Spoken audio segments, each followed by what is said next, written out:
ராவணன் வெறும் வில்லனா இல்ல ஒரு யோகியா விஞ்ஞானியா? இந்த வீடியோவை கடைசி வரை பாருங்கள். ராவணனை பற்றிய உண்மைகளை தெரிந்து கொள்வோம். ராவணன் வெறும் ராட்சசன் இல்லை, பரம சிவபக்தன். சிவனை திருப்திப்படுத்துவதற்குத்தான் சிவ தாண்டவம் பாடினான்.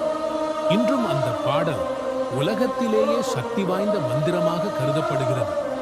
நம்ம பழமையான விமானவியல் பற்றி கேட்டிருக்கீங்களா?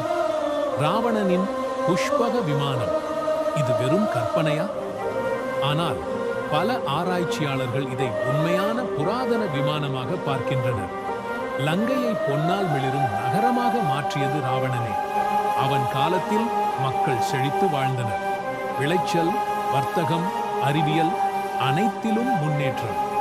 ஆனால் அவனது அகந்தைதான் அவனை வீழ்த்தியது. நல்ல ஆட்சி இருந்தாலும் சீதையை கடத்தியது அவனுடைய மிகப்பெரிய தவறு. அதனால்தான் இறுதியில் ராமனிடம் வீழ்ந்தான்.